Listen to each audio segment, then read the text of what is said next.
Ahoj. Zdravíme vás, vítáme vás u poslechu vašeho nejoblíbenějšího podcastu Doktoři bez rukavic. Baru, čau. Čau. Vítku, ahoj, čau. Čau. Máme hosta, přišel za náma náš, vezmu to chronologicky nejdřív, možná pro mě nejdřív kamarád z Lidušky, pak spolužák z Gimplu a teď kolega lékař. Vítku, čau. Čau, díky za pozvání. A představíš se nám, řekneš nám něco o sobě? Můžu, já jsem Vítě. Děkujeme. Čau. Moje nejoblíbenější barva je žlutá. Jsem praktický lékař, který aktuálně působí v Praze ve firmě Váš praktik a do toho jsem de facto na plný úvazek též muzikant a taky občas sportuju, docela dost, takže asi takhle to stačí. Kdyby si tě lidi chtěli hnedka během toho podcastu vyhledat na sociálních sítích, najdou tě na Instagramu jako I to music. A uvidíte, co myslí tím, že je na plný úvazek muzikantem. Je to super. Tam uvidí pouze tu muziku, já se tam, snažím se to tam trošku jako selektovat, vnímám ty sociální sítě jako takový reklamní portál, kde se potřebuji zpropagovat ten svůj projekt a takže tam je to především o té hudbě, A o té medicíně si třeba budeme povídat i dneska tady. Těším se na to moc. Děkujeme moc, že jsi přišel. Díky. Extrémně si to vážíme. Ne, my si toho vážíme. Ne, my víc. My jsme si vlastně Víťu pozvali, že nám zapadá do toho konceptu lékařů, zdravotníků, co dělají něco trošku jinak a výhodou je, že ho teda známe už takhle od Gimplu. Ta tvoje cesta na tu medinu byla trošku jakoby složitější, veď? Ty jsi nešel hnedka po střední. Je otázka, jestli složitější, spíš vyplynula. Troufám si zpětně říct, že vše bylo tak, jak mělo být, protože přesně jako na Gimplu já jsem absolutně neuvažoval o medicíně. Vůbec? Vůbec. Aha, to nebylo to byl tvůj plán, že to... Ne, absolutně to nebylo v mém portfoliu. Okay. Já jsem se snažil dostat na práva a tak my jsme z lékařské rodiny, rodiče, doktoři, brácha, děda, babička s druhým dědou zubaři, takže tam jako opravdu všichni teď sestřenice, zubařka, tak. No a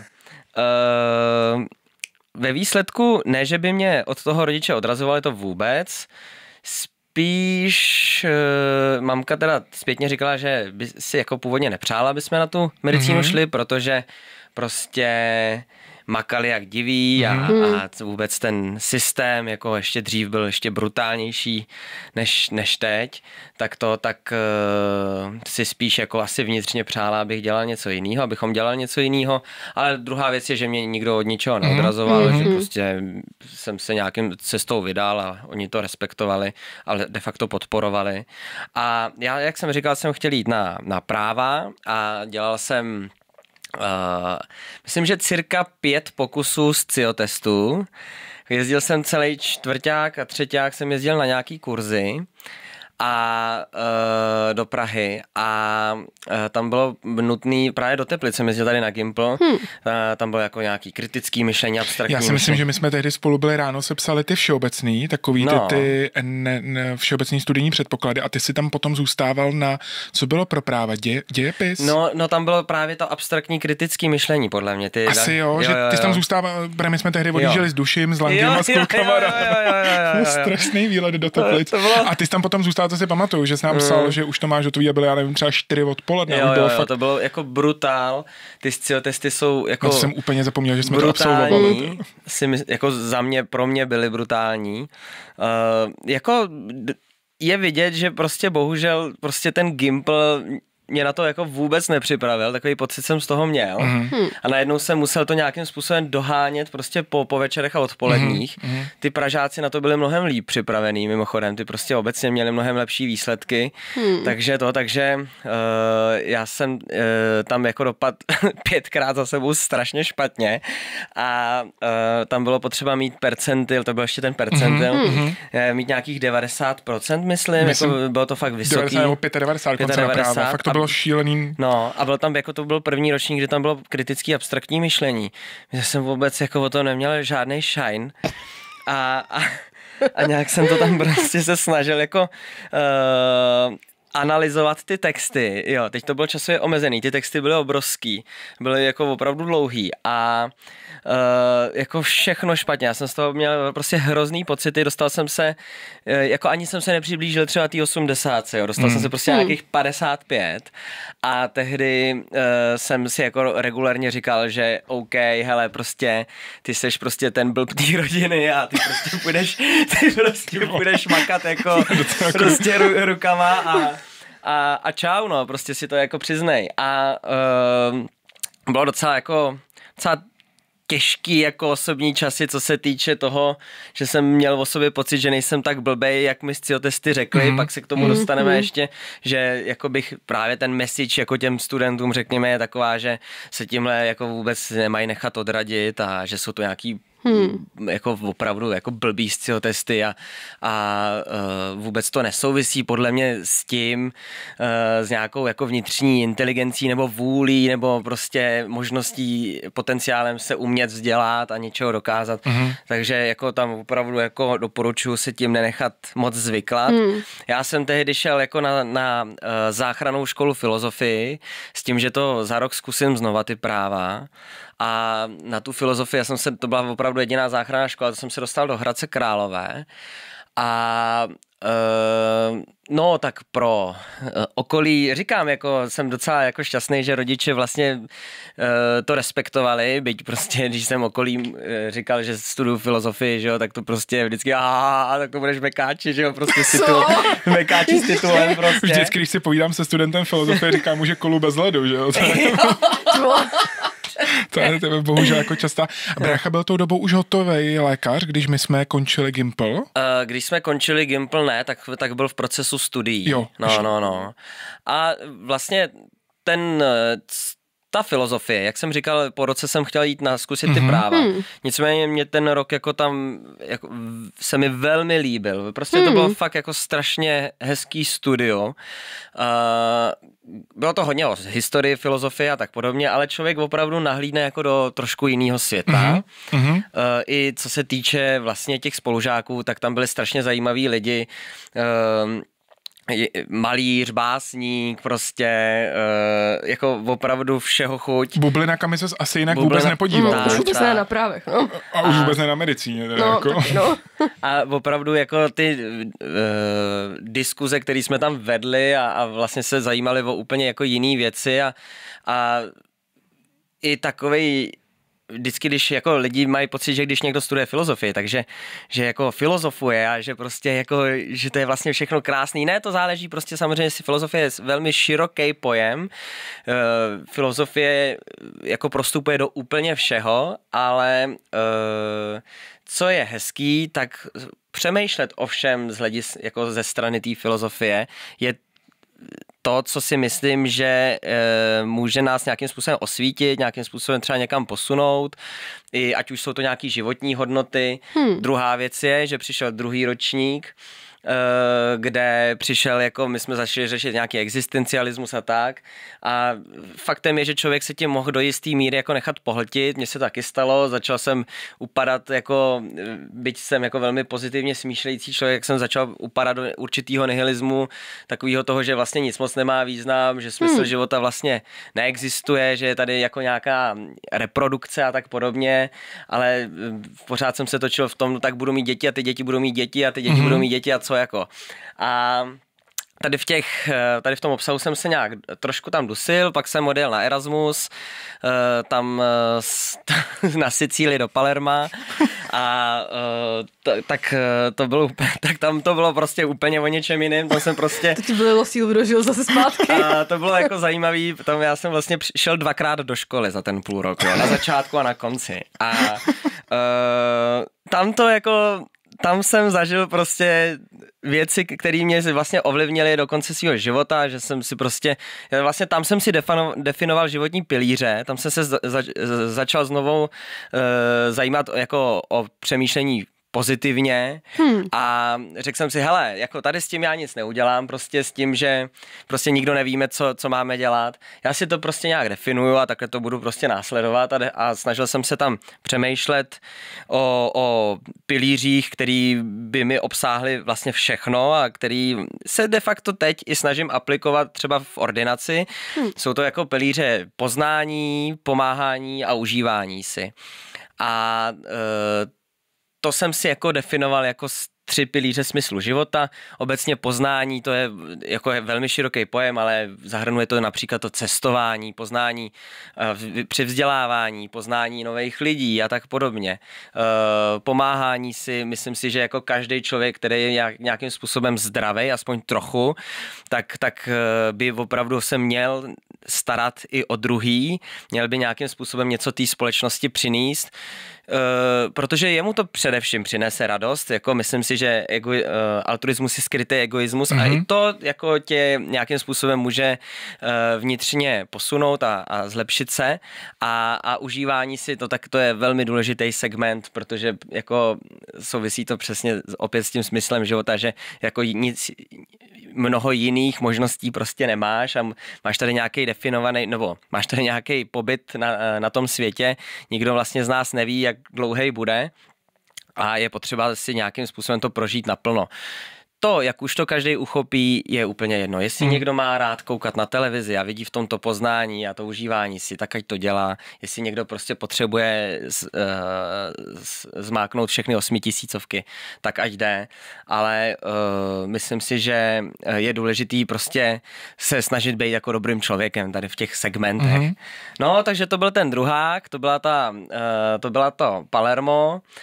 Tam bylo docela úsměvný, když jsem dělal tam ty zkoušky, protože jak kdybych je nedal, tak musím vracet veškerý ten budget. A já jsem to musel dělat v italštině. A říkám mu motivace. Tak to bylo jako dobrý. Já jsem si italsky tam jako naučil velmi dobře, protože jsem pořád byl v hospodě, že jo, prostě s těmi Italama. Neustále jsem tam prostě někde lítal a jel jsem si takovou one man show a tak tam on mi řekl, ať mu vyprávím o Václavu Havlovi. Okay. A já prostě, moje italština nebyla zas, jako říkám, jako domluvil jsem se úplně v pohodě, ale pořád měla svý mantinely. Takže moje zkouška byla před 30 studentama, prostě poezie a prózy, co tam seděli v té místnosti. Tam byl ten profesor a já tam říkal, Václav Havel strašně má rád italský jídlo a miluje pizzu a užívá si život a rád se opaluje na pláži a čte knihy. A prostě jsem nedokázal se dostat do té hloubky, že jo. Tam prostě 30 lidí se tam řektalo, prostě já jsem tam byl rudej, že jo, to se mě teklo prostě, protože mi šlo o ty peníze. Ten profesor na mě koukal, smáze, říká super, takhle mi to stačí, máte to. A říká, dobrý, no. No a při takže Italové teďko v Havlovi myslí, že je to prostě plážový povalec, co se plnil pizzou. Skvělý. Ale kdo nemá rád pizzu a italský jídlo? Podle mě to byla pravda. Určitě i Havlovi. Podle mě. Přesně tak. Pak přišel třeťák, ve třeťáku zase už přišla taková ten strach o budoucnost, protože přesně už jsem musel začít řešit, jako co se s tím opravdu reálně dá dělat.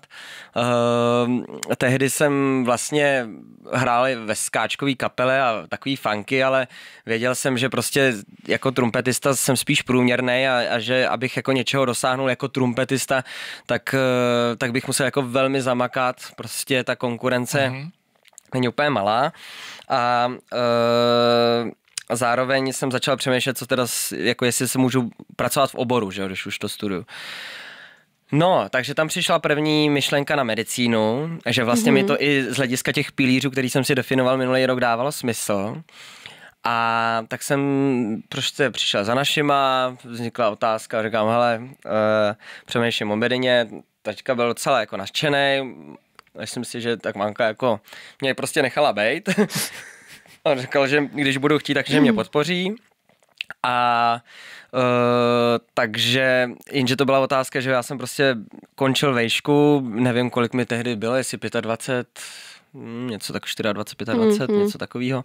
A teď jsem se jako rozhodl, že dalších prostě minimálně 6 let budu zase studovat. A teď už vrstevníci prostě, že jo, dodělávali vysoké školy, chtěli začít pracovat a tak podobně A takže tohle nebylo vůbec jednoduchý, no a ještě mi to teda stížilo to, že mě vyhodili ze státnic na té filozofii a byť jsem jako napsal docela dobrou bakalářku na téma sebevraždy v antickém Řecku a potom jsem jí hezky obhájil, tak to byli spokojení a pak mě tam vyhodili na nějakém strukturalismu a tam to bylo docela ostřejší, protože já jsem s tím jedním zkoušejícím prostě chodil do hospody, že jo, normálně čau Pavle prostě a tak a když oni mě tam vyhodili před tou komisí, tak já říkal, hele Pájo, neblbni, ne, to nemyslíš vážně, prostě normálně, jako co blbne, když jsem vám tady něco řekl, prostě mi dejte za při, já chci teď dělat zkoušky na medicínu. A co jako, na to Pájo? Ne, mi říkal, hele, to prostě nejde, no, sorry, to se nezlo, prostě tady jako jsme se shodli, že to je špatný a to nejsi kamarád, jsi pěkná svině. Já se tam stál. Končíš tak už můžu volit, já říkám, já nikam nejdu, jako, to se musíme vyřešit, tohleto. Tě prdě. No, takže mě vyhodili samozřejmě, takže v tu chvíli se mi posunuly ty přijímačky. Jsem se prostě, že jo, z humanitního oboru na exaktní prostě nedokázal samozřejmě tak rychle switchnout. A nezvládl jsem ty přijímačky, podle mě už ani jsem tam vlastně nešel a čekal mě nulák. Takže jsme si řekli, OK, takže 6+1, bez záruky. No, takže tam mě, říkám, jako rodiče mě podpořili a dali mi na to peníze, jo, ten nulák prostě je drahej, v Mariánských Lázních jsme se potkali s Gabi a rok jsem vlastně studoval biologii, fyziku, chemii a připravoval se na přijímačky na tu medicínu. Bylo to jako intenzivní a vykoukali jsme na statistiky, že jo, jak se dostane prostě 98% z té přípravy, tak ty statistiky prostě evidentně lžou, protože prostě tam se nedostala podle mě půlka třídy. Aha. Jsou takový, jaký Karlovka potřebuje, aby byl. Hele, a ten nulák, kdyby nás poslouchal někdo, koho se to třeba může týkat, ten je univerzální nebo je pro každou fakultu separé?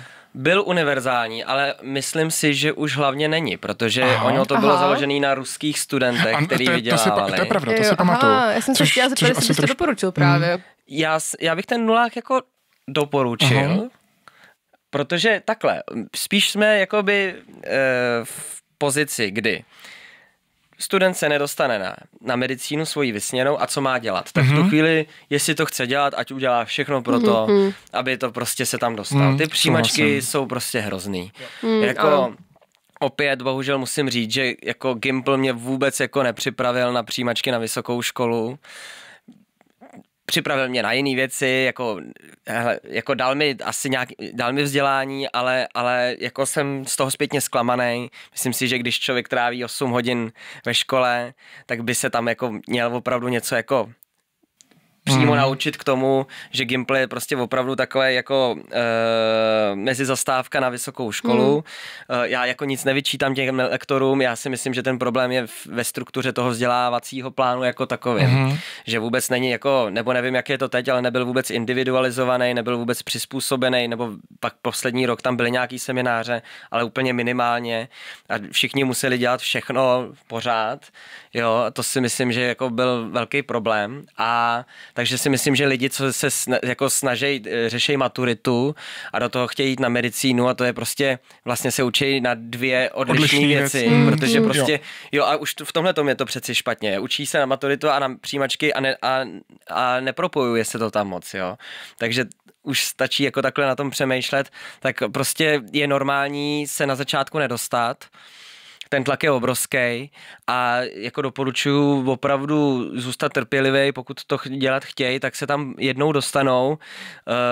Přítelkyně se tam vlastně zkoušela 3krát, nikdy se tam nedostala, pak se tam dostala na odvolání a pak těch 6 let vystudovala jak nic, jo. Takže je vidět, že prostě přesně ty přijímačky, to je jako jeden pokus, musí to být ten jeden dobrý den, prostě jako musí tam klapnout víc věcí najednou.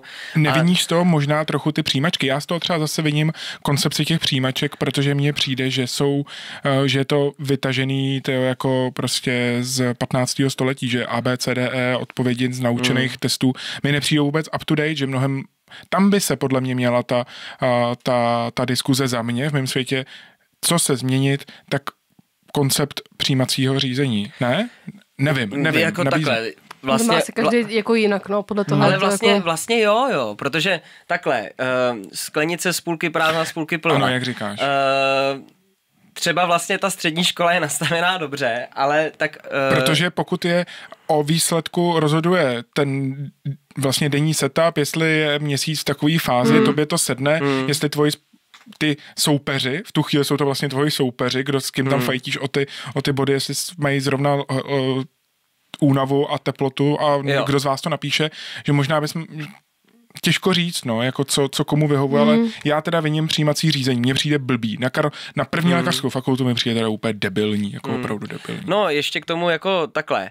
Myslím si, že asi možná máme pravdu oba dva. Já ještě můžu teda říct tím, že jsem zkoušel jako i na humanitní obor se dostat a vůbec to prostě nevyplývalo zase jako tak jsem trošku osobně, jako to vnímám spíš v té střední škole. Na druhou stranu, když jsme se učili na ty přijímačky, co se týče třeba těch otázek na biologii, anebo fyzika v Hradci, tak to... na biologie tam opravdu se ptali jako na typy kamínku, jako čemu ti to v té medicíně prostě je, že jo. A vůbec jako vyplývá to o tom, jestli na to máš nebo ne. Nevím, jako nechci zase tady dělat experta na přijímačky, to vůbec, do toho se nechci pouštět, mluvím čistě za sebe, myslím si, že to je brutál, že ale jako to síto je obrovský, nevím, jako jak to udělat úplně líp, jestli... To asi není náš cíl, to asi není náš cíl, přesně tak, ale my jsme se opravdu nám furt neustále doporučovali v tom nuláku, ať biflujeme ty otázky na spamě. To je ale hezká metoda, panečku. Moderní. Jo, ale já jsem se to přesně takhle naučila. Já jsem se to nebefla na spaměť, pak mě vzali. A zpětně mi to přijde úplně jako absurdní. Je to přijde cestný, jo, jasný, ale jako bylo to taková ta jako nejjednodušší cesta pro mě prostě třeba, no. Mě fyzika nikdy nešla, tak jsem prostě věděla. No, hrozný to bylo, no. A pak tě vzali teda kam ses dostal. A kolik tě bylo vlastně? No, tak po tom nuláku já jsem se dostal, to mi mohlo být, nevíš, Gabi, kolik mi bylo, kolik mi je teď? Tady s náma sedí Víťova přítelkyně a natáčí nás. Kdyby šel zvuk vidět, tak jsme tady 4 dneska ještě navíc. Zdravíme Gavču, která tady nás kousek bokem. Expert. No, já nevím. By se musel kouknout do občanky, viď? Bylo 25, něco takového prostě. Ne, to je nám přece teď, ne? 23, když jsem šel na medicínu. Jo, to letí. Počkej, to by se... Teď jsi byl bakalář, ne? To nesedí, no, ne, fakt 3 a 4 a max, protože já když jsem šel na medicínu, tak mi bylo 20, o rok později a končil jsem v 27, já. Tak ty jsi musel tak o něco později, tak ti mohlo být tak 3 a 4 a max. Něco takového. Ale vlastně teda bylo nějaký 4 roky vlastně později, než byly ty lidi, co šli z Gimplu, asi předpokládám. Jo. A jak vnímáš ten přechod jako na tu medinu, jaký to pro tebe bylo ty začátky? Bylo to třeba jako pro tebe lehčí, protože už jsi měl nějakou školu za sebou, byl jsi třeba jako něco starší, vyzrálejší než ty čerství gimpláci nebo maturanti, nebo to bylo naopak těžší? Bylo to něco úplně jiného, že jo, prostě. Ale řekněme, že jsem za sebou už měl učení se na státnice, už jsem prostě měl železný zadek a věděl jsem, že spousta věcí se prostě musí vysedět a jako tam v tu chvíli hrál obrovskou roli můj brácha, který prostě, já nevím, jak se to viděli v tom prváku, byly tam prostě spousta frajírků, co říkal, na anatomii, ale stačí 14 dní, víš, to prostě jako jednou projedeš a pak tam jdeš a brácha mi vždycky říkal, hele, vždycky si na tu zkoušku, na každou musíš prostě to minimálně 3krát projet. Na anatomii začni prostě 2 měsíce předem. Na biofyziku začni tady takhle. Biologii, tam je blbá ta genetika. To musíš prostě takhle naflákat.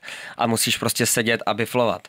A tím, že vlastně jsem vždycky začal včas, tak jsem de facto téměř na všechny zkoušky opravdu šel už na ten první pokus připravený.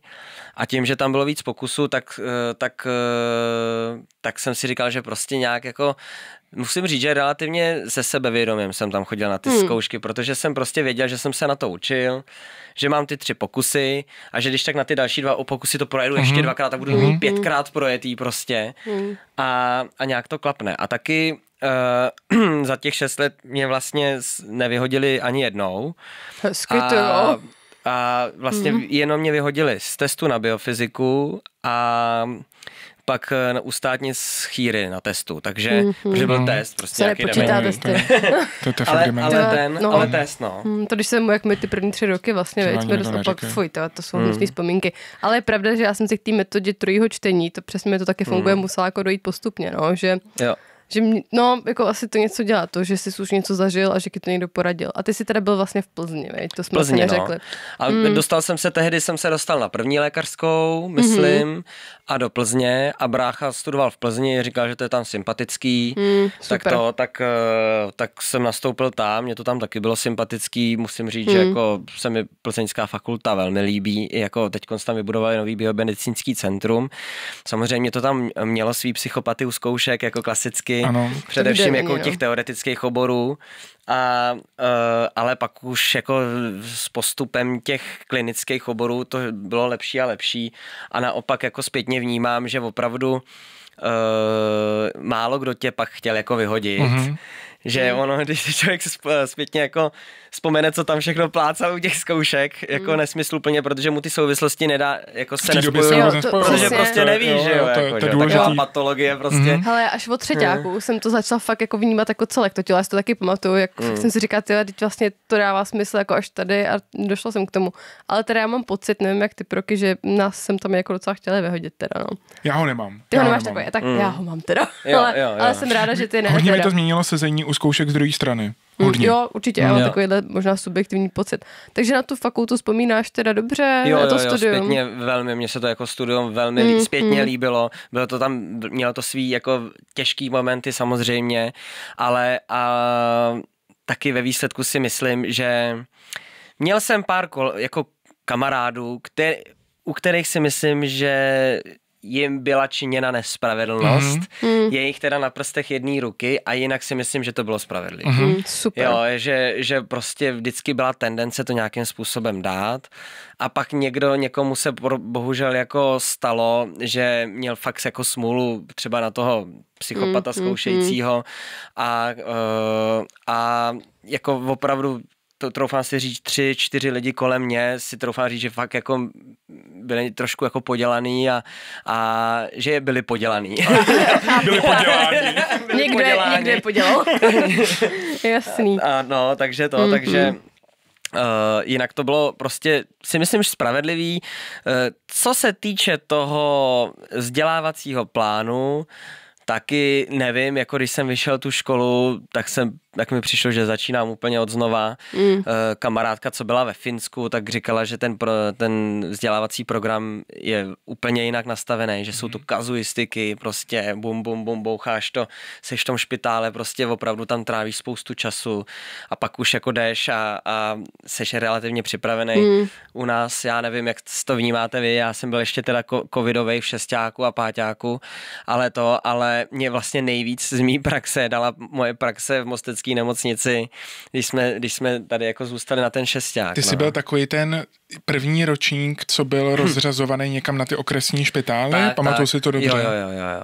No. To můžeme možná vysvětlit, protože ne každý možná ví, jak to funguje v Plzni. My jsme to říkali ve vztahu k naší fakultě, my jsme si odbyli ty před státnicový praxe v rámci Karláku nebo v rámci VFN a vy jste to měli, podle průměru jste si mohli volit Podle průměru jsme mohli, jako se nám otevíraly, je to jako dostihy prostě, ty nejlepší koně, jo, tak... Jdou první. A co bylo nejlepší, jako kam se nejvíc chtělo?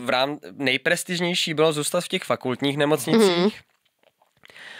A jestli to bylo nejlepší, to já nevím. Je právě dobrá otázka. Jo, no. Mně okres přijde lepší, teda jako upřímně, no. Na to se něco naučit jako medic. No a ty jsi chtěl do Mostu, nebo? Ne, já jsem jako... No pak už jsem se s tím smířil. A pak jsi byl rád. Protože takhle, protože člověk je pořád student a chce být student ve studentském městě. Takže z toho důvodu jsem jako chtěl být spíš prostě v Plzni, jako je fakultní špitál, to mě bylo ve výsledku jedno, jo. Ale zpětně to velmi oceňuju, protože to bylo první rok, nebo ne, že by se k nám chovali všichni jako blbě, jo, ale člověk měl prostě v tom fakultním špitále, jak se tam pořád točí ty studenti, že jo. Teď ten doktor má spoustu práce, já to jako chápu, tak ale nemá na ně čas, otravuje ho to, že tam má prostě každý den 15 mediků za zády, nic za ně nemá, že jo, žádnou tak jsme měli pocit, že jsme dost častokrát na obtíž a naopak v tom Mostě i tím, že tam byli nějaký lidi, který jako známe a tak a těch mediků tam není tolik, všichni se jako musím říct hezky věnovali, bylo to moc příjemná praxe, i nám vycházeli vstříc z hlediska toho, že jsme se potřebovali připravovat vlastně na státnice a i z toho důvodu já jsem i pak vlastně si říkal, že zkusím ten okresní špital jako začít pracovat, že to bylo fajn. Neviděl jsem tam téct ego z oken a viděl jsem, že je ten kolektiv jako rád za mladýho doktora prostě, takže tak. No a tím se teda dostáváme postgraduálně. Je rok 2021 jsi končil? Rok 2021 jsem končil, no. A Chomutovská nemocnice. Nastoupil jsem na internu do Chomutova s nějakou vizí jako původně kardiologa, ale druhá věc je, že člověk prostě moc nevěděl, že jo, co. Takže to bylo na základě toho, co tě bavilo třeba na té škole? Nebo já člověče... Já nevím. Prostě jsi to tak nějak cítil? Já jsem prostě řekl kardiolog. Já nevím, fakt jako takhle se...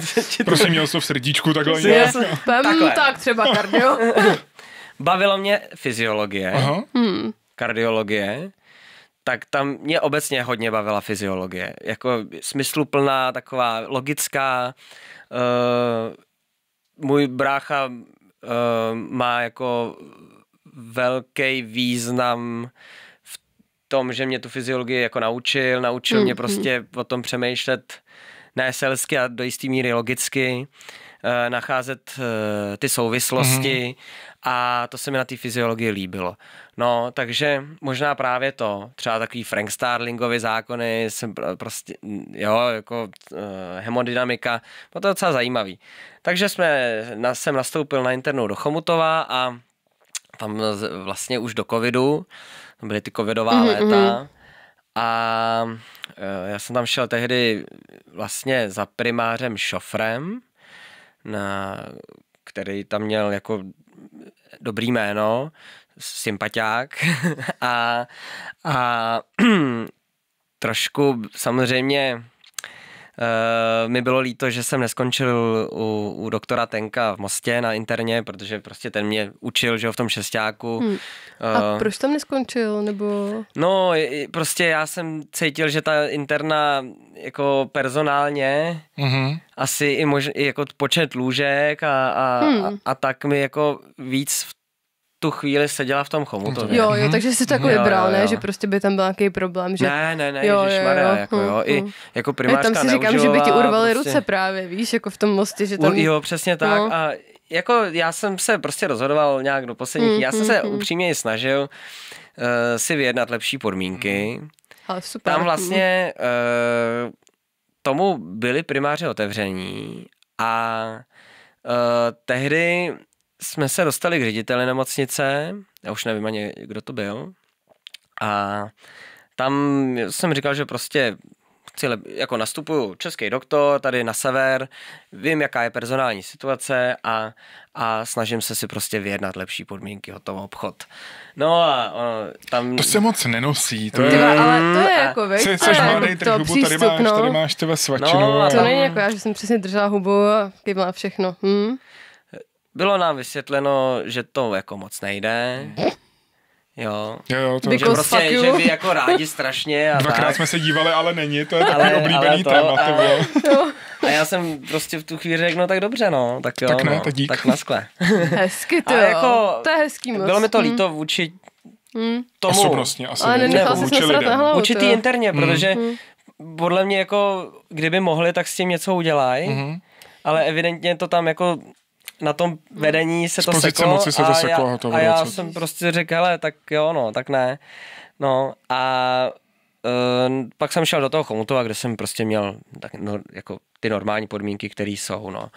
A tam vlastně, co se týče kolektivu, tak za mě dobrý kolektiv, jo, opravdu chovali se ke mně všichni moc hezky, i sestřičky prostě fajn, ta práce na těch internách je jako extrémně obtížná, že jo, tam spolupráce těch pacientů je malá, bohužel jako i tam je jako skvadra pacientů, spoustu alkoholiků dekompenzovaných a tak podobně. Není to úplně jednoduchá práce, spoustu přesčasových hodin, především teda už ti více vzdělaní doktoři s větší praxí, tak ty, protože těch bylo ještě míň, těch bylo jak šafránu, tak prostě sloužili jak diví. Kolik jsi tehdy sloužil, když jsi nastoupil? Já jsem tam sloužil nějakých 4 služby do měsíce. A jak rychle po škole ještě? No, myslím si, že první služba byla po měsíci nebo po 3 měsících. Po 3 měsících, no, něco takového. Taková klasika, po měsíce půl. No. Jo, no. A no, do toho tam, ale byly ty covidy a ty covidové služby, takže tam se to pak trošku jako nasčítalo a no, jako pro mě, co se týče toho rozložení, tak to docela vlastně šlo. A jako na počet a na porovnání s jinými. Jo, ty 4 služby, takhle to myslím. Ano. Co se týče té délky té služby, tak to prostě byla vlastně 33-hodinová služba. Jo, klasika. Nechodilo se domů. 32 prostě domů. Pěkně odpoledne zdar. Tak, ráno do práce, odpoledne druhý den. A vyspat a zase do práce. Tam tím, že jako já jsem se začal jako ještě během covidu vlastně zajímat o tu hudbu víc a tak a najednou jsem zjistil, že mi to utíká za prvý. Za druhý, po 3 měsících tam odešel primář šofr, protože prostě se k němu vedení zachovalo úplně jako strašně. Jo, takže on to tam jako tomu dával prostě nějakou šťávu a pak prostě... A najednou to bylo bez chuti. Najednou to bylo úplně bez chuti, úplně ho tam zadělali z mýho pohledu, třeba on by řekl něco jiného. A pak to dostal na starosti zástupce primáře, doktor Ježil, jako který musím říct, že mě jako hezky edukoval, prostě staral se tak, jak mohl se staral, prostě na 100% si to doufám říct. Snažil se prostě nás učit, ale on měl na sobě prostě obří břímě úplně všeho. Vést celý oddělení, prostě chyběl de facto primář. To vedení, to bylo rok takhle bez toho primáře, jo, kdy o zástupce primáře dělal primáře.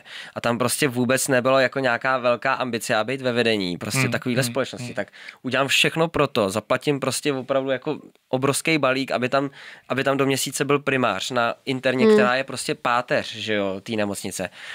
Tam musí být, v nemocnici musí být interna. Ano, prostě. Kolem interny se dělá podle mě nemocnice. To je...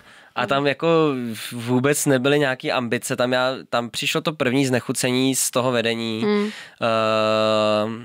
té nemocnice, jo, nebo vůbec té krajské zdravotní, jako jo.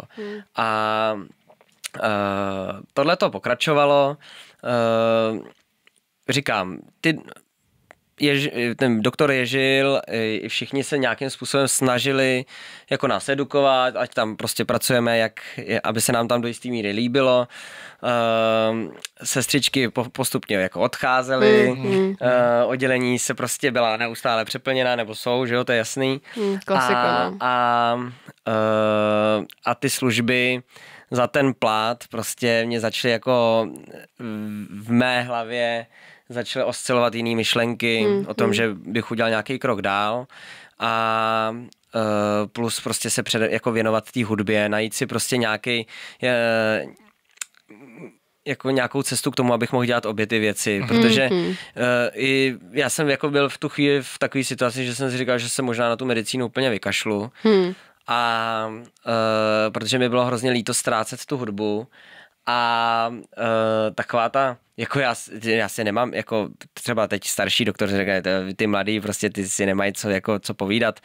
My jsme sloužili ty triplety a tak, nebo ještě k tomu tam sloužili právě ty lidi, co měli ty atestovaní, tak sloužili. To říkáš, mi se otvírá opět kudla v kapse, tohle jsme slyšeli všichni, ale... Takový evergreen, no. To je prostě, ono to na ty interně nikdo moc neříkal, jako jo, právě, že oni naopak říkali, že to je špatný, že se to musí změnit, ale já jsem viděl, že ten, kdo tam, když už tam něco umíš, tak naopak dostaneš ještě o tolik víc práce, jo, a zodpovědnosti a vůbec neadekvátně přidáno.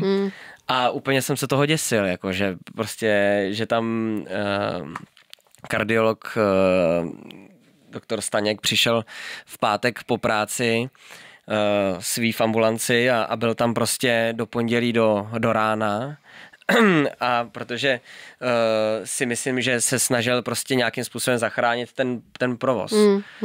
Na úkor sebe asi. Takže jako upřímně by mi ho bylo líto, strašně fajn člověk, jo, viděl jsem, že je hrozně přepracovaný, že ani člověk nevidí tu lásku k tomu oboru v těch očích, že jo, prostě, protože prostě, když člověk bude něco dělat jako příliš, bude se neustále permanentně přetěžovat, tak to může být to nejmilejší, co na světě má nejradši, ale prostě to je moc a tam ten syndrom vyhoření pak hrozí jako enormně. No a mně bylo řečeno jako takováhle práce je, takhle to tady je, takhle to tady bude chodit a nic se s tím nedá dělat a pak to, no. Hele, já bych ještě odbočila, ty už jsi potom začal sám, že vlastně ta tvoje druhá práce je ta hudba, tak asi už od malička se si předpokládám věnoval, co já si ti pamatuju, tak jsi hrál v té skáčkový kapele, v Ententíku, že jo? A pak ses nějak profiloval úplně jiným směrem, nebo ty děláš, tak neřekneš nám o tom ještě víc, že bychom se pak dostali, jak se to teda prolíná a jak jsi to udělal, aby si mohl fungovat v obou tady těch jako sférách nějak plnohodnotně. No tak já jsem se vlastně během státnic začal zajímat o elektronickou hudbu, protože ono tě to hezky stimuluje, ono tam není moc textu, jede tam takový beat, jede to ve smyčce de facto a ono seš v takovém tranzu, že tě to stimuluje být v tom rytmu a neruší tě elementy toho textu a já jsem se dokázal prostě na tom beatu učit, třeba přesně těch 12 hodin denně. Najednou jsem začal ty skladby shromažďovat a začal se mi ta elektronika líbit čím dál víc. No a tím, jak přišel covid, že i v Big Bandu, jak jsme hráli, tak nám vlastně zakázali se stýkat. Jo, vlastně. Říkám, ale já chci furt hrát, že jo, tak co teď? Tak jsem si koupil kontroler.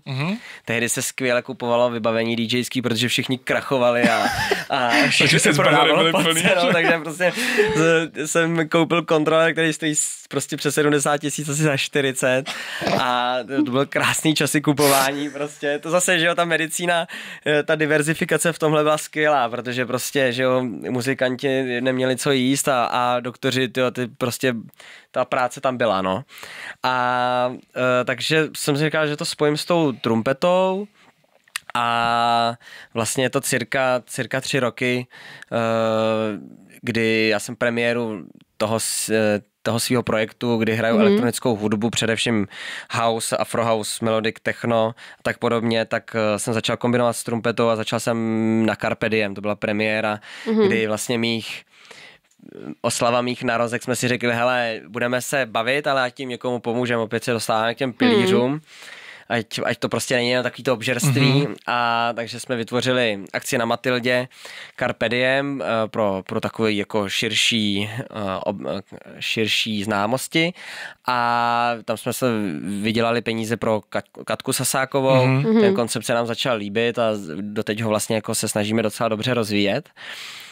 A jak to spojit s tou medicínou?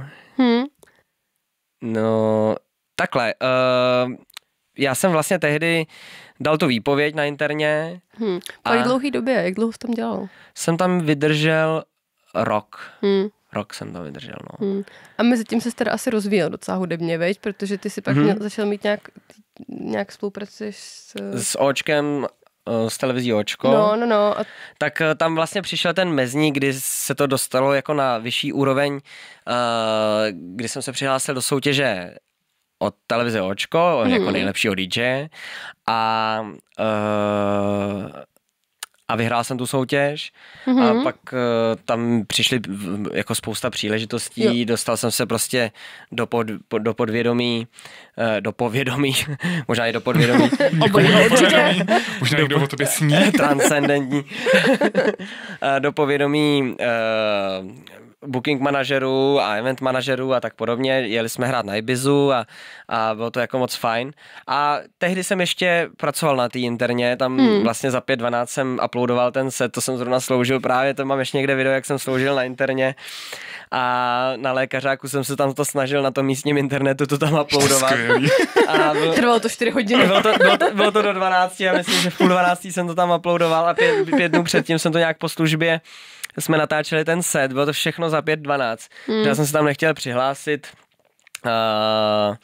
z důvodu toho, že můj kamarád prostě byl jako v porotě a prostě jsme se jako báli střetu zájmu a tak a on mi řekl, hele, jdi tam, prostě to všechno bude jako, všechno to bude transparentní a tak a ve výsledku jsem to pak prostě vyhrál, protože jsem, jako jsme to s kameramanem hezky uchopili a bylo to, si troufám říct, asi originální, tak mě tam pak jako širší porota vybrala. No a pak to bouchlo a začaly přicházet kšefty, čím dál víc a já už jsem tehdy sondoval, kam mě teda zavede moje další kariéra v medicíny a opustil jsem myšlenku kardiologie.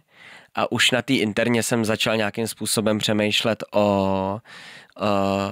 o praktickém lékařství. A mimochodem, já jsem jako praktický lékařství tehdy měl ještě jako ty životopisy, co jsem posílal jako na praktiky, tak jsem měl jako taky zase záchranu. Já jsem si jako řekl, že to zkusím přes interní kmen.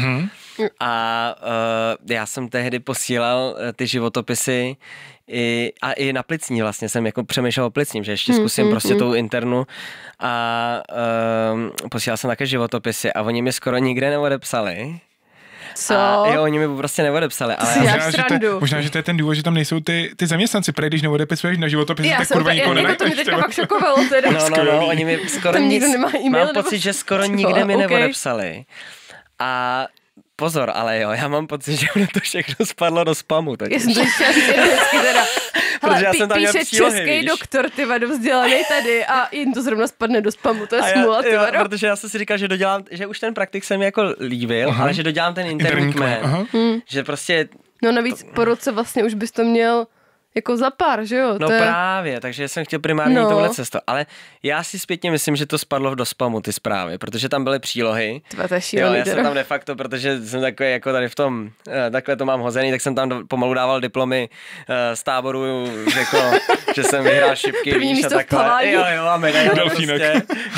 Přesně tak. Takže jsem to jako hodně se snažil prodat. A tyhle přitom by stačilo tam zavolat a říct, že jsi chlap a Čech a že chceš tam pracovat a oni by ti podle mě vzali bez pohovoru. Já si to taky jako myslím, protože každému, co jsem to řekl, jako na tom oddělení, pak když jsem byl na praxi, říká, no tady by tě, i kdyby si měl prostě jako jednu ruku, prostě já nevím, jako jak tak by tě jednu ruku, tady prostě vezmem, jako co vůbec. Přesně, aha, no tak dobrý, no tak to dopadlo takhle. Tak to byla nějaká prozřetelnost asi, no. Vyšla tam tehdy mi teda odepsali ze společnosti Váš praktik, doktor Novák, tehdy jsme se nějak volali a říkal právě, že byl nějak v Irish pubu někde prostě prostě jel bomby. Tak jsme si volali a že se tam sejdeme a říká, jo, to bude dobrý, to prostě super. A šli jsme na pohovor, tam jsme si jako hned sedli. A předpokládám jako spíš mladší šéf? Spíš mladší, no. De facto je moje 32, on je o rok mladší než já. Jako tak už jsi vzpomněl, kolik ti je? Jo, výborně. 33 mu je. Takže jo? Ne, úplně. 33 mu je. No a jako vlastní tuhle firmu s doktorem Borským a velmi, velmi jako ambiciozní podnikatelé a zároveň lékaři, kteří se to snaží dělat jinak. A jim se daří skvétat, daří se jim i personálně prostě nabírat, je tam zájem těch mladých doktorů, dělají to prostě úplně diametrálně jinak. Kdyby tyhle lidi vedli nemocnice, tak jako já si to doufám říct, že tam nebude personální nedostatek, že tam bude i zájem o obory, které třeba nejsou tak atraktivní, protože oni prostě opravdu dokážou vytvořit jako systém, kde je systém odměňování, je tam přesně to, že oni jsou připravený, řekněme, na generaci Z, že která jako má zájem o obor, ale prostě nechce trávit čas. Tohle bude jednou velký problém pro nynější primáře, prostě pro ty 50leté heterosexuální muže a starší bude generace Z, až budou chodit do nemocnic, tak jim prasknou cévky, to prostě nedají.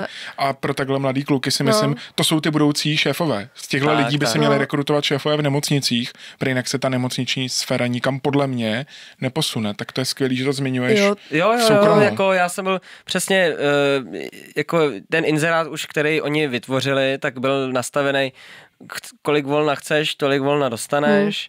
No ano, protože to je cesta, přesně. Prostě budeme se ti snažit vyjít maximálně vstříc. Víme, že máš své koníčky a ty chceš prostě si budovat.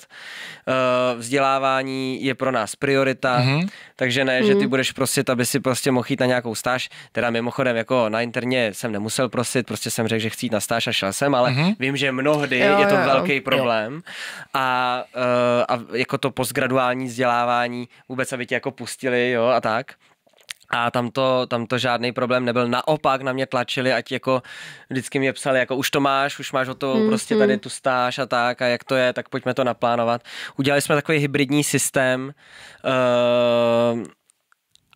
a k tomu se dál nebudu vyjadřovat, ale udělali jsme jakoby takový prostě hybridní systém toho vzdělávání, a který vlastně umožnil, že já jsem chodil jak na stáž, tak jsem byl i v té ordinaci a přijde mi to jako velmi dobrý, protože člověk než jako si buď odbyde stáže a pak jde zase pracovat do svýho, ale tady v tom může aplikovat ty kazuistiky, přímo se ptát těch specialistů a strašně nám to jako začalo vyhovovat a teď se na tomhle režimu tam jede docela jako vlastně to rozšířili. A nevytrhává tě to ani z toho každodenního chodu té ambulance, že jo, kde furt nejseš takový kovaný, to zní skvěle. Ale můžu ještě odbočit jenom. Kdyby takovýhle systém fungoval třeba v nemocnici, to, co teďka popisuješ od tvého zaměstnavatele, lákalo by tě být víc praktik, anebo internista, kardiolog, prostě doktor ve špitále?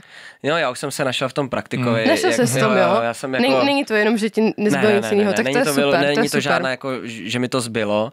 Jako jsem zjistil, že to prostě je práce pro mě. Ježiš, tak to je hezký, protože prostě já to třeba... ten klobouk z toho Harryho Pottera řekl praktik prostě.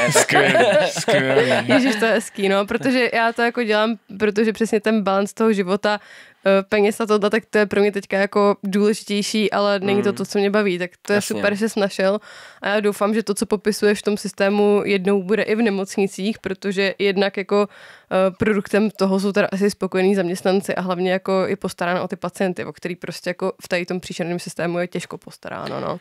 Ono takhle, jako nutno říct, že to je trošku jiný zaopatřit 24-hodinový provoz a de facto tam se snažíme 8 až 12 hodin. Tak samozřejmě, no. Takže ono tam je vlastně dost, třeba v té jedné ordinaci, tak je tam hodně doktorů na jako jednu ordinaci, jo. Takže prostě ono tam je jako 12, tam se snaží jet každý den, ale střídáme se tam. Takže je tam vlastně, nevím, kolik pak jako doktorů je potřeba na zaopatření v takovémhle režimu 24-hodinový péče. Na druhou stranu já si myslím, že pokud řekneš, hele, je potřeba zajistit 24-hodinový provoz, ale nabízíme tady, kdo chce pracovat denní, tak tady má, řekněme, nějaký plat, kdo chce pracovat prostě jako služby, tak to prostě musí být úplně diametrálně odlišný podmínky a my to třeba řešíme v praktické medicíně i z hlediska prevence, ono pracovat na dvousměnný nebo na vícesměnný provoz nebo přes noc a být v práci 24 hodin má jako dlouhodobě svý velký zdravotní důsledky, jo, a opravdu velký, hluboký prostě, ať už jsou to přesně jako metabolické problémy, tak i co se týče nádorů a duševního zdraví.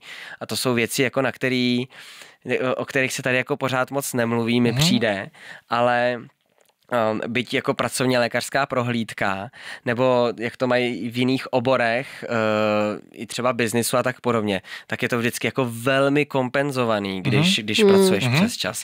U nás jsou nějaký jako už mudlaných 20-30%, nevím, co tam je, a to je jako naprosto nedostačující. Jako myslím si, že to je otázka peněz, že pak prostě ty lidi, když je motivuješ, řekneš, hele, tak já si to zdraví teda trošku zničím, ale prostě musí to za to stát. Jako, ano. Zatímco my si ho ničíme a ničíme si ho hodně, abychom dosáhli aspoň na nějaký bakšiš, že v tom s tebou plně souhlasíme. No. A třeba i to, že když osloužíš, já nevím kolik prostě hodin měsíčně přes času, ale vlastně tu dovolenou máš furt na ten základní úvazek. To třeba jako pro mě by taky hrálo velkou roli. Pokud já bych sloužila jak divák, kdybych věděla, že pak třeba budu mít o týden větší dovolenou, nebo to, abych se mohla jako nějak zregenerovat. Ale to se tady fakt bavíme o něčem, co je asi dneska bohužel utopie.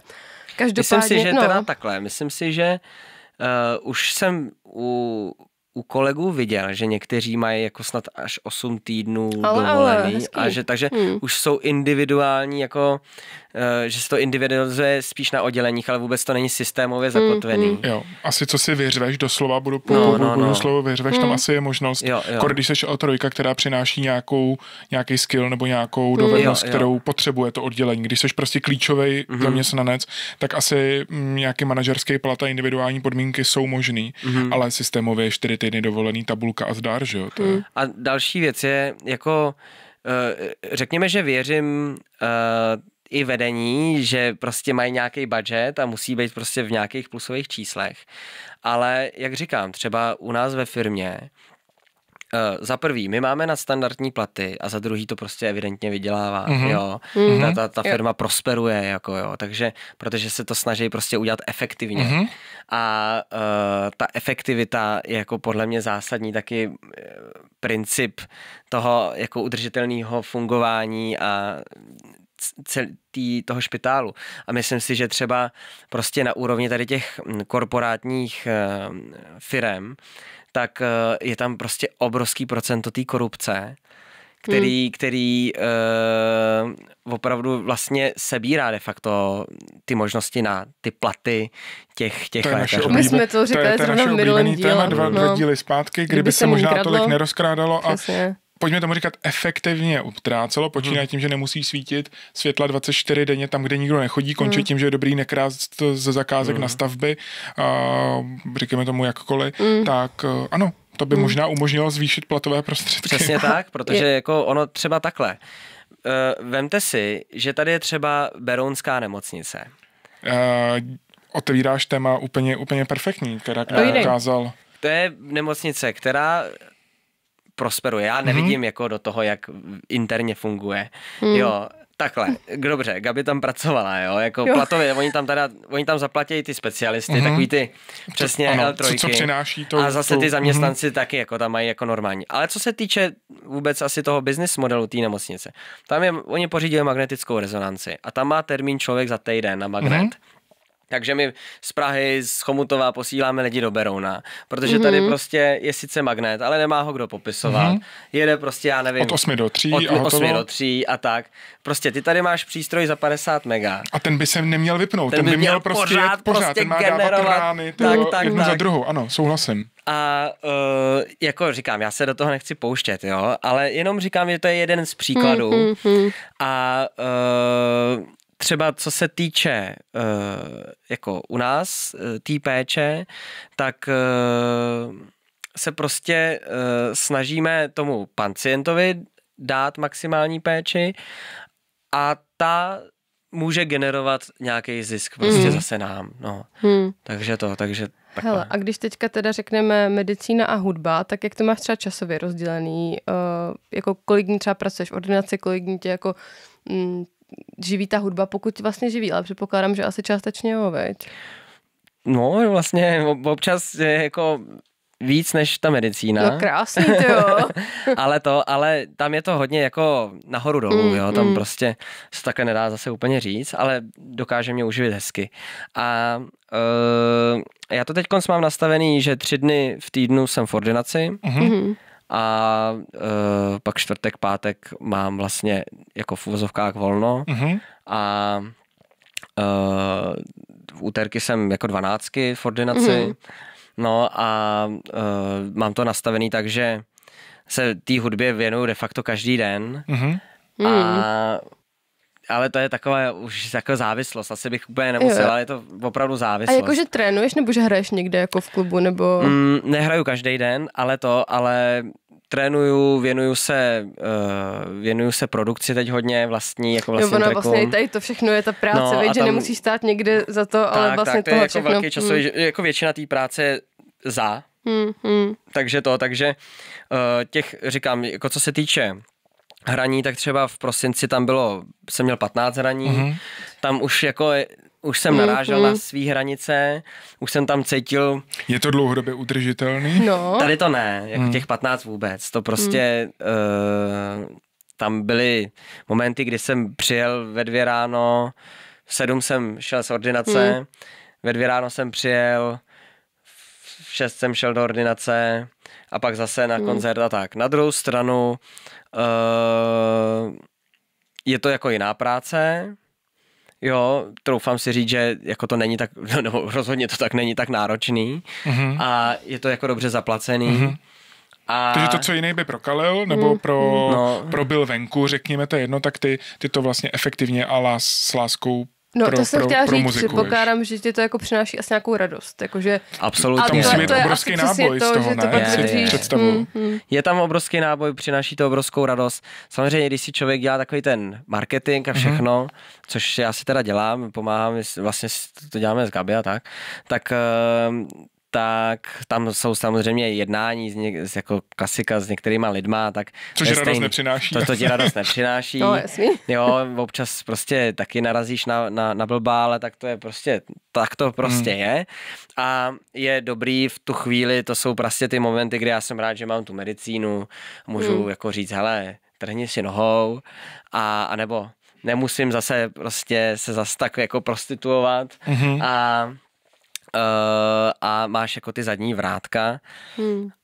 A jako musím říct, že tím, že to jsou třeba ty 3 dny v týdnu, tak já se jako opravdu do té ordinace fakt těším a jako fakt se těším na tu práci.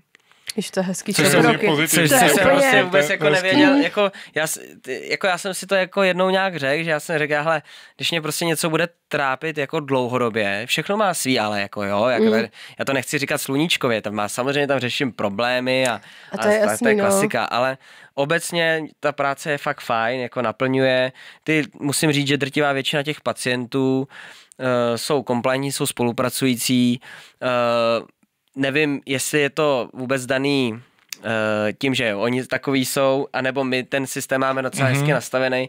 Musím říct, že my prostě díky vlastně našim šéfům, tak ten systém máme už ve standardním režimu nadstandardní.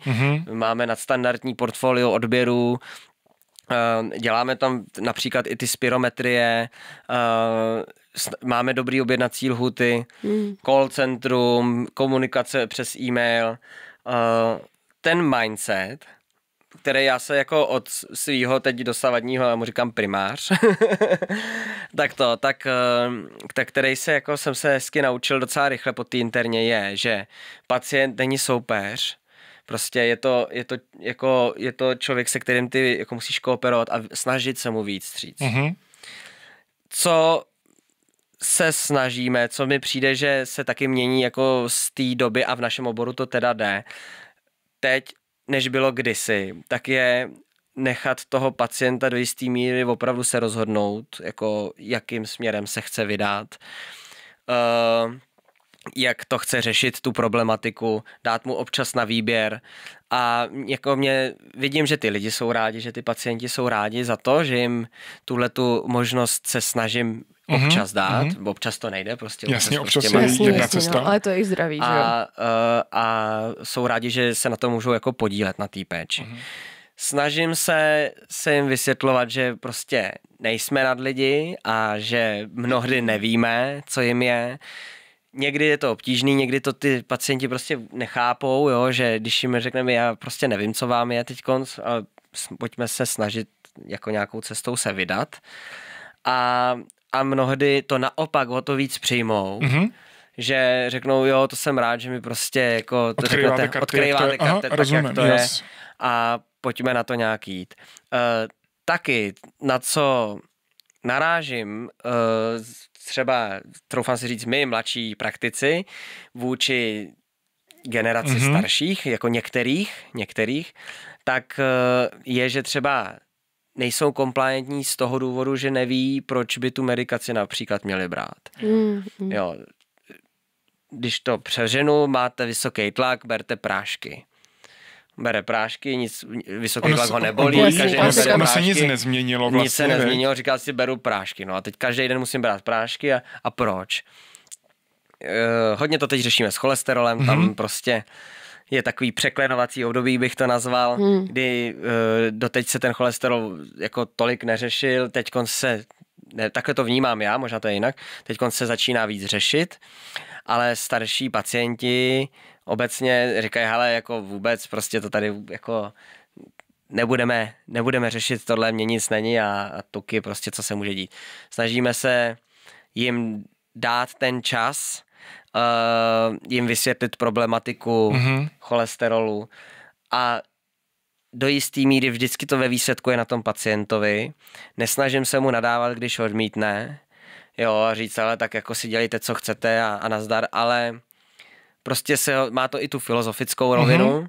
Řekneme, dobře, tak záleží, co od toho života očekáváte, jak to chcete mít jako hozený. Na druhou stranu, když to dojde do nějaký neúnosný míry, respektive když to dojde do důsledku neléčený dyslipidemie, tak na tom skončíte mnohem hůř a druhá věc je, že to zatěžuje mnohem víc ten systém. Takže my se snažíme jako motivovat, aby tu léčbu jako dodržovali.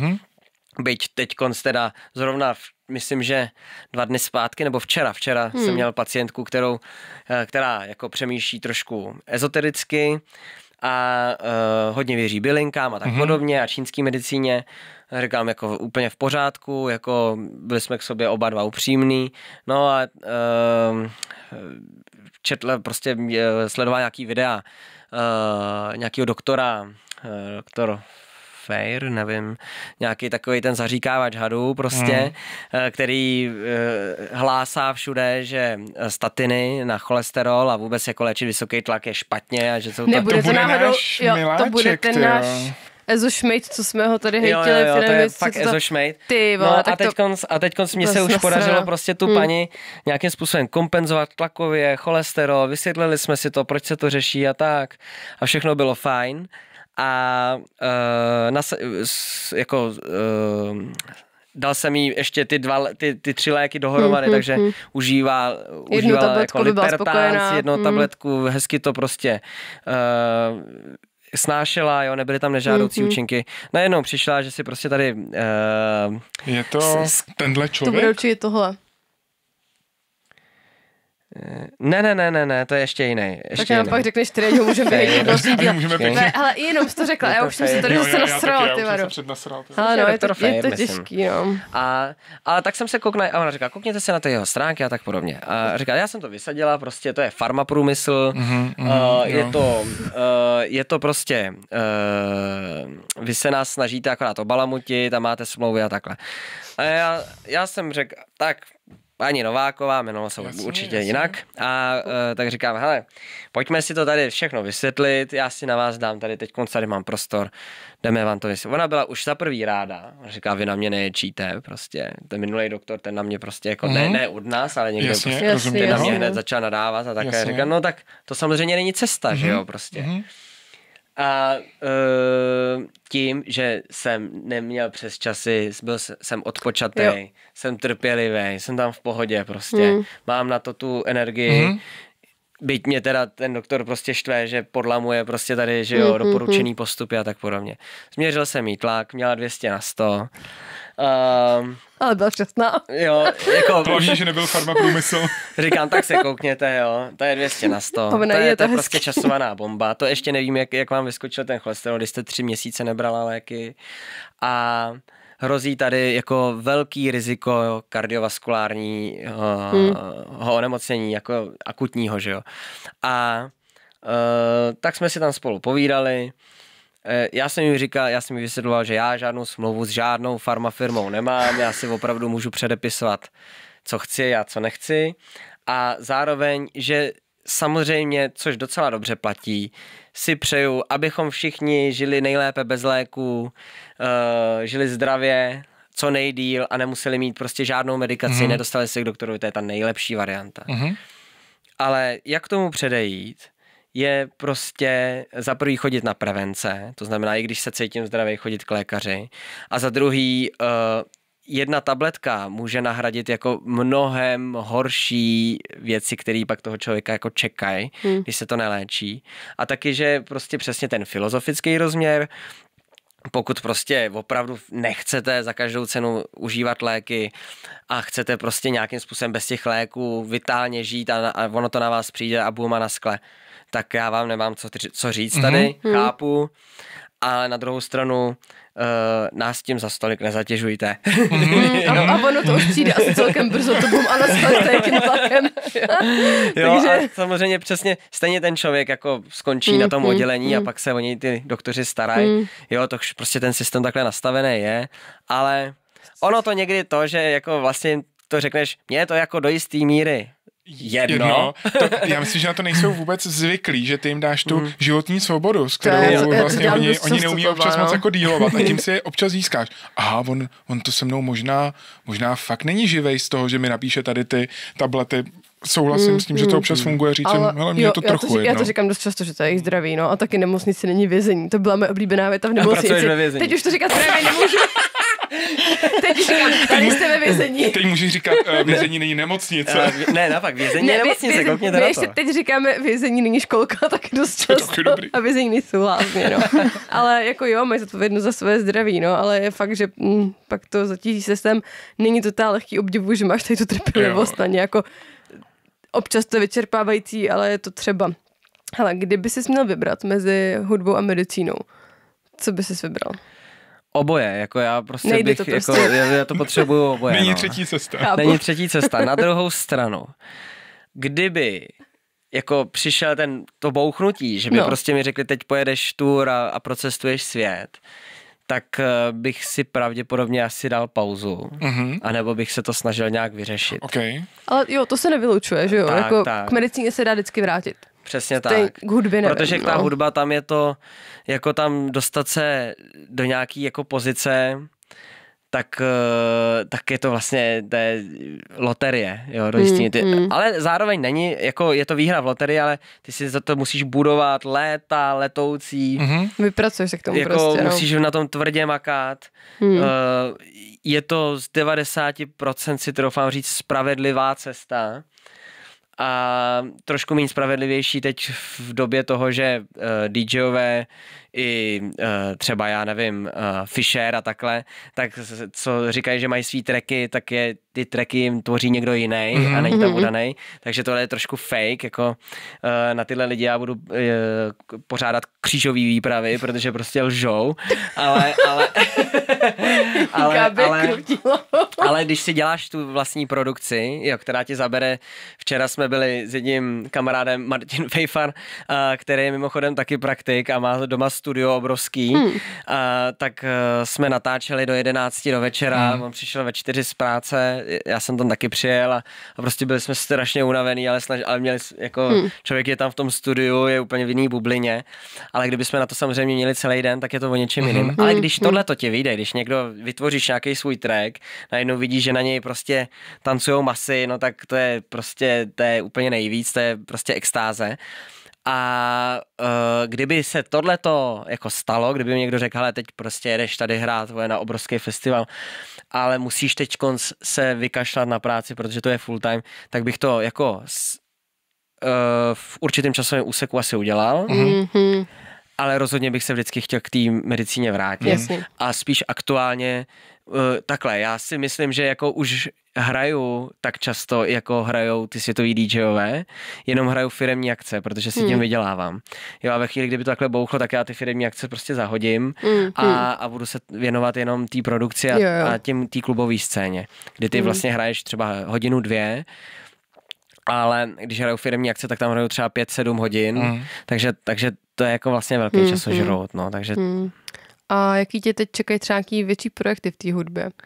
No, já bych jako chtěl zmínit, že jsme tady na severu, tak my vlastně my děláme tu akci Carpe Diem, to je benefiční akce, kterou jsme vytvořili vlastně se Saxo Francisem, to je kamarád, psychiatr, který je DJ a saxofonista, s Gabi a s Tomášem Haškem jsme si, to je zase z Mostečák. Je to taky z Gimplu. Ano. Jo.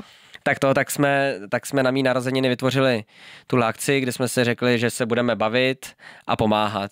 A Carpe Diem vykrystalizovalo, jelikož to latinsky znamená jako užij dne, ale ten překlad je takový hlubší, jako využij dne, využij prostě života naplno, aby to mělo smysl. Tak to je takový volný překlad a to se nám do toho hezky hodilo a přesunuli jsme se na hrad Hněvín. A to po 3. na Hněvíně? Už po 5. ne? Už je to 5. ročník? 4. ročník. Hrozně to letí. Hrozně to letí a my jako vlastně lidi, kteří vůbec neměli zkušenosti s pořádáním eventu, tak si troufám říct, že se nám podařilo vytvořit jako velmi unikátní akci vlastně s rodem Hněvín a děláme to na Hněvíně pro to Nový Háro, což je spolek, který vytváří paruky pro onkologicky nemocné děti. Vlastně ta zakladatelka byla Mostečanka. Jo, to byla taky spolužečka z Gimplu naše, něco mladší. Z Gimplu. Ona pak zemřela na osteosarkem, myslím. Podlehla těm komplikacím té nemoci. A její rodiče v tom pokračujou a není to jenom o tom, ono vlastně jí šlo o to, jak mi to vysvětlovala maminka, že ty děti přijdou o vlasy. Oni se dokážou do jisté míry jako vyrovnat s tou nemocí a s tím procesem té léčby. Ale co je jako mnohdy štve, je to, že prostě jdou do školy a nemají vlasy a teď prostě, že jo, seš někde na základce na Gimplu a teď se musíš vyrovnat s tím, jak na tebe ten kolektiv kouká. No a zlepšit ten komfort duševní. Takže ta paruka v tomhle z mýho pohledu jako vypadat normálně i během toho, že podstupuješ jako léčbu závažného onemocnění, tak je vlastně velmi zásadní. Ono se to tam propojuje, že jo. Začali tvořit paruky z pravých vlasů na míru. Že oni jsou strašně taky drahý, ty paruky z pravých vlasů. Ta jedna paruka stojí 43 000, si to doufám říct. A takže kdybyste někdo chtěli, tak mluvil jsem s Novým Hárem, oni mají problém schánět ty prostředky, protože prostě tím, že to i pojišťovny a všichni berou jako takovou estetiku vlastně nadstandard, tak na to nedostávají vlastně takhle vůbec dotace, takže oni jsou opravdu živený z těch příspěvků těch lidí.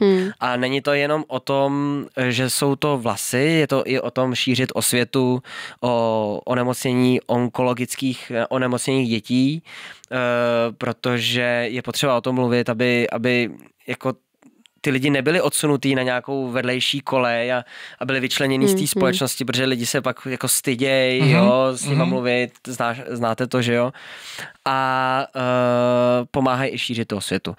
Nám se to strašně líbilo a i tím, že jak fajn ty lidi z toho spolku jsou a jak to vlastně celá ta práce a jak je to spojený s tou holkou z Mostu se to dalo dohromady, tak my jsme řekli, že teď s nima budeme dlouhodobě spolupracovat a že ten Hněvín jim prostě budeme jako v dlouhodobém horizontu věnovat a je to vlastně houseová akce, my se tam plníme sny. Je to, já nevím, jestli znáte v Brně bar, který neexistuje.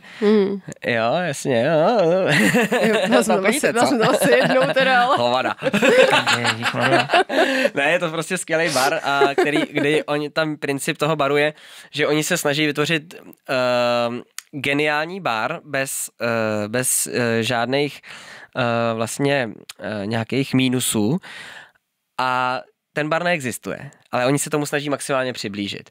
A já tím, že mám jako bohatý zkušenosti z eventů a taky si troufám říct, že určitý event manažeři a lidi, co vytvářejí akce, tak a živí se tím, tak jako až koukám, jak špatně to dělají, tak jsme si řekli, hele, pojďme to zkusit a tím, jako ukážem, že byť s tím zkušenosti nemáme, tak je to jenom o nějaký zodpovědnosti a kreativitě a tak podobně. Naopak jako nechci křivdit, spousta lidí dělá skvělý akce, ale jako prostě takhle. No a že si uděláme takový náš jako vysněný event a prostředí hradu, do toho tam hraje taková specifičtější housová hudba a je tam bohatý doprovodný program, to znamená, že třeba fotokoutek je Karel Richter, který dělá kolodiový proces, to je proces 19. století. Není to takový ten dětský fotokoutek, ale prostě tam je opravdu umělec, který tam generuje tu fotku z třezálky a tak podobně.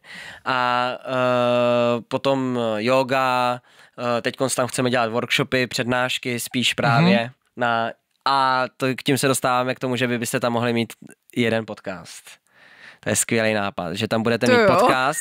Stejně jako já jsem byl totiž na Prima Zoom Festu a tam byli vlastně Brain VR a měli tam takhle jako podcast, který se nahrával a lidi u toho seděli a měli tam jako hosta, takže to uděláme s váma. Pokud máte zájem, 31.5.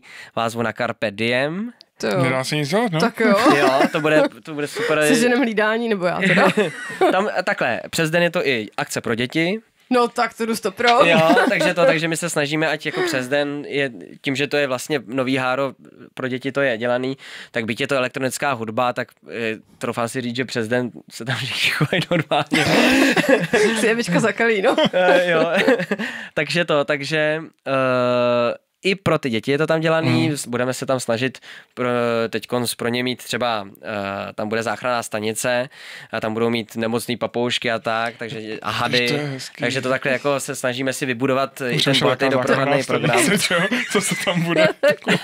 Tak to bude dobrý monster event, ale jakože toho máte teda hodně, co jako tam takhle se snažíte dát, to bude strašný práce stát. Ohnivá show. Adam bude kérovat? To bude festa v podstatě. Tetování, takže bylo tam jako výuka shuffle danceu,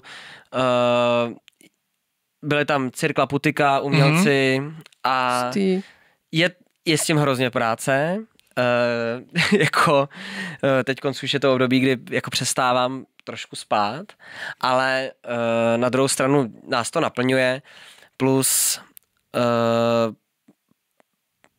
vlastně je to něco, co přináší jako kulturně do toho Mostu zase trošku jiný nádech a lidi, co přijedou z jiných oblastí, tak jsou pak docela mile překvapený, že to není tak hrozně, jak se o tom Mostě jako říká. Takže i to nás těší. A samozřejmě teď tenhle rok bude těžší, protože se už učím na kmenovou zkoušku, chtěl bych atestovat. Do toho jsme si vymysleli ještě Carpe Diem Experience, kdy chceme dělat jako na unikátních lokacích v Praze. Tak to děláme 14.2. teďkonc takový jako úvodní ročník. Takže troufám si říct, že my jsme ta generace, co nemají léčený to ADHD. takže tohle jsou důsledky.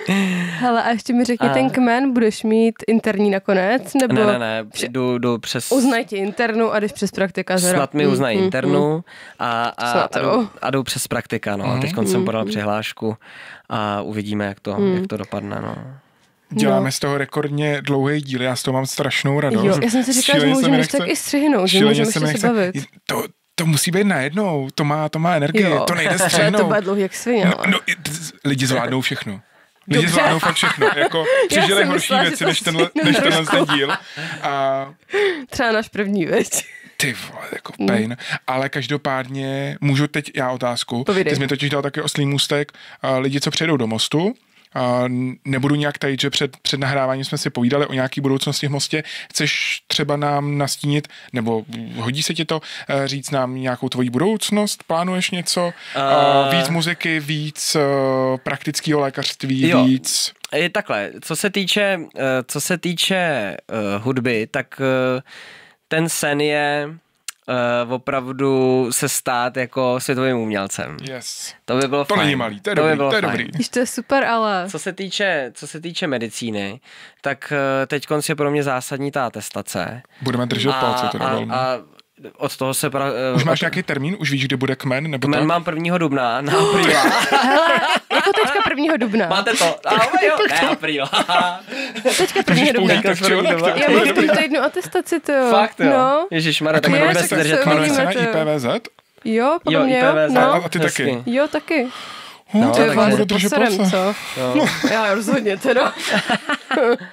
A chtěli bychom rozvíjet proces prevence.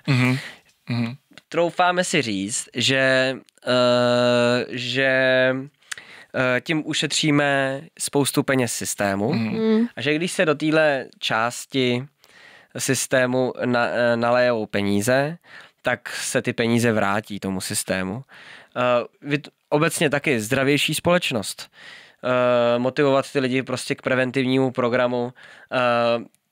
Všichni máme vyšší cholesterol tady v Čechách, všichni máme nízký vitamin D, hypertenze, vysoký tlak, obrovský nárůst u mladých lidí a taky to souvisí s tím, že se víc diagnostikují. Jo. Máme jako obrovský procento kardiovaskulárních onemocnění v Čechách. S tímhle musíme prostě něco udělat a je to především z mýho pohledu tak, že budeme motivovat ty lidi chodit na ty prevence. A ta cesta té motivace si myslím, že je ta přesně jako nezakazovat nikomu nic, jo, nedávat nůž na krk. Obecně jako takhle by se mělo přemýšlet. Věříš té edukaci, že když to ty lidi pochopí, bude lepší compliance k tomu, aby se přesně aby líp žili. Věřím tomu. Jo. Co se týče třeba mladší generace, jak vnímám v ordinaci, tak co se týče alkoholu, tak velký úbytek. Mladší lidi přestávají pít. Pozorujeme. Na druhou stranu jsem čet nějaký článek, myslím, že s adiktologem, který říkal, že to není tak, že by se populace úplně stávala zdravější, ale ty závislosti se přesouvají jinam. Tak jsme si četli to samý. Jo. A že prostě do sociálních sítí a tak. Druhá věc je obrovský nárůst duševních onemocnění, bohužel. Nespavost a tak podobně. Co je můj projekt do budoucnosti, který chci velmi rozvíjet, tak jsou cirkadiální rytmy, vůbec jako odvětví medicíny, který u nás ještě opravdu teď je v plenkách. V Americe už je o tom přímo obor. A Sancho Panda je profesor, který napsal knihu Cirkadiální kód. To všem velmi doporučuju. Budu ho parafrázovat, neexistuje žádná magická pilulka, která by dokázala vyřešit takzvaně náš cirkadiální rytmus. Není to raketová medicína, nejsou to žádný obtížný kroky, ale jsou to velmi jednoduchý kroky, na který když budeme dbát, tak se náš život může stát jako mnohem plnější a zdravější. A to ať už i po fyzický, tak duševní stránce. Ty cirkadiální rytmy, de facto se jedná o naše nějaké vnitřní hodiny a ty cirkadiální rytmy se zajímají o kvalitu spánku, spánek jako takový, řekněme pohyb, stravu a velkou roli v tom hraje taky světlo. A tohle bychom tady mohli teda rozvíjet. Ono jde o to, že naše populace relativně špatně spí, dost pracuje, dostáváme se k přesčasům a špatně se stravuje. A ty pucle se vlastně rozazujou v tuhle chvíli. A když člověk bude myslet na každou tu pucli zvlášť a bude se snažit, byť malými kroky se je poskládat dohromady, tak z toho může vytvořit, si myslím, jako zdravý organismus. A neříkám stát se prototypem zdravého člověka a nic se mu nestane, ale spíš snižovat pravděpodobnost toho, že k nějakému především jako chronickému internímu onemocnění dojde, ať už je to třeba cukrovka, cholesterol, vysoký tlak a řekněme i nádorová onemocnění a i autoimunitní onemocnění, typu třeba střevní záněty autoimunitní a zároveň to duševní zdraví, který opravdu teďkonc jako s tím velmi bojujeme a troufám si říct, že je epidemie, jako i třeba nespavosti a tak podobně. Jestli chcete, tak o tom můžu lehce něco říct a jestli... Já si skoro říkám, že by to bylo na další díl možná. Super, ano a jenom obecně řeknu, že jako co se týče těch duševních onemocnění, nebo i fyzických, tak tohleto se mi líbí u praktika, že je aplikovatelný na úplně každýho pacienta. Mladý, starý, tlustej, hubenej, vysportovaný, línej, nemocnej, zdravej. A jsou to kroky, které jako ti můžou, ať už seš v jakýmkoliv stavu, ten tvůj stav někdy víc a někdy méně zlepšit. Skvělý. Jo, já bych úplně už vidím další jako hodinový díl, takže to se pak domluvíme kdy. Yes. Dobrá. Hele, dáme naše 2 otázky. Dáme naše 2 otázky. My máme 2 otázky, které pokládáme teda všem, co sem přijdou. Tak první, co by si vzkázal medikům? No tak už jsme to tady řekli, já bych jim vzkázal, že pokud si přejou být doktorem, tak ať se vůbec nebojí toho, že přijdou fuck upy, ať vůbec jako se nebojí toho, že třeba budou muset ročník opakovat. Ono pak z dlouhodobého hlediska to nemá vůbec žádný vliv, že jim tam rok sem a tam uteče. A jako je důležitý, aby nějakým způsobem přečkali ta léta toho učení, který je možná mnohdy nebaví a mají pocit, že se učí něco, co nechtějí, ale potom, ať je důležitý, co je za mě úplně zásadní, ať prostě dělají to, co je baví. A pokud zjistí, nikdy to nebude jenom sluníčkový, ale zase by to nikdy nemělo být jenom černý. A pokud jako z nějakého horizontu třeba někam nastoupí, jo, teď si řeknou, mají vysněný být diabetolog a najednou přijdou a najednou zjistí, že to vlastně není tak, jak by chtěli, tak se vůbec nic neděje, protože prostě na té škole mnohdy člověk neví a jenom si vytvoří nějaký cíl a pak se to může změnit. Je to úplně normální, že jo, Adam Derner prostě taky udělal velký switch, spousta z nás udělalo jako velký switch v oborech. Důležitý je, aby to zkusili, to, co chtějí dělat, a pokud prostě negativa budou převyšovat nad pozitivama, tak to můžou změnit. Zároveň, když jim někdo bude říkat, že musí sloužit, jak magoři, nemusí. Prostě pokud by to znamenalo, že jim to zničí jejich osobní život a že jim to zničí lásku k tomu oboru, tak prostě si musí stát za svým a ty cesty jsou už v dnešní době a bude jich čím dál víc. To bylo úplně Jo, a ty jsi hrozně hezky pozitivní. To je úplně takový, my tady většinou jenom pičujeme, veď, tak je to hrozně jako příjemný, že vlastně tady někdo, do mikrofonu, že to někdo vidí jako takhle pozitivně. Super. A já položím poslední otázku, kterou jsme začali dávat. Co by si jako, možná jako lékař, nebo co by si jako ty zakázal svým dětem? Co by si jim... No, asi kouření, no. Protože mi přijde, nebo respektive viděl jsem to na interně, vidím to v ordinaci praktika, že kouření za prvý jako nic nedává, prostě tomu člověku to jenom způsobí závislost. Ten nikotin dává jenom v těch prvních fázích a pak už vůbec nic a jako velmi bere. A i zdraví lidi, kteří prostě nepijou alkohol a sportujou, tak to kouření je opravdu může dohnat. Způsobuje to prostě enormně moc nemocí, zhoršuje to kvalitu života. Troufám si říct, že víc než 90% lidí starších říkali, co kouřej, tak říkali, ježišmarja, kdybych já prostě věděl tehdy, tak už se na to dávno vykašlu a teď už to nemá smysl, což je do jistý míry pravda, když už jako třeba je mi 80, tak ale tohle bych jim jako se snažil zakázat. No, já jsem taky prostě na střední kouřil, ale třeba jsme, že kouřili trávu a ta tráva prostě ti aspoň jako něco udělá, víš, jakože tě prostě, je tam nějaký efekt. Je tam nějaký efekt, něco aspoň, jo, něco za něco. Doslova prostě. To dává trošku. Doslova je to vlastně fitoterapie. Přesně, ale to kouření nic nedává a jenom bere. Takže na to mám jako velkou averzi a snažím se hodně apelovat na mladý kuřáky, aby se snažili se na to vykašlat. Snažím se jim pozitivně i negativně motivovat. Říkám jim, jak se ty lidi dusej pak prostě s tím chopnem na té interně a vracejí se tam A14 dní na kortikoidy. Takže to... Takže nejen svým dětem. To bylo krásný. Jo, ale zase mi to přijde, že to vykrystalizovalo tak jakože přesně jako k tomu oboru, víš, že to přesně... Zafungovalo to dokonale. Jo, ano, fakt ano. jako je to hrozně hezký, jak se vždycky ptáme a jak každý fakt jako odpoví hrozně jako... Přilehavě k sobě. Jo, to je fakt moc hezký.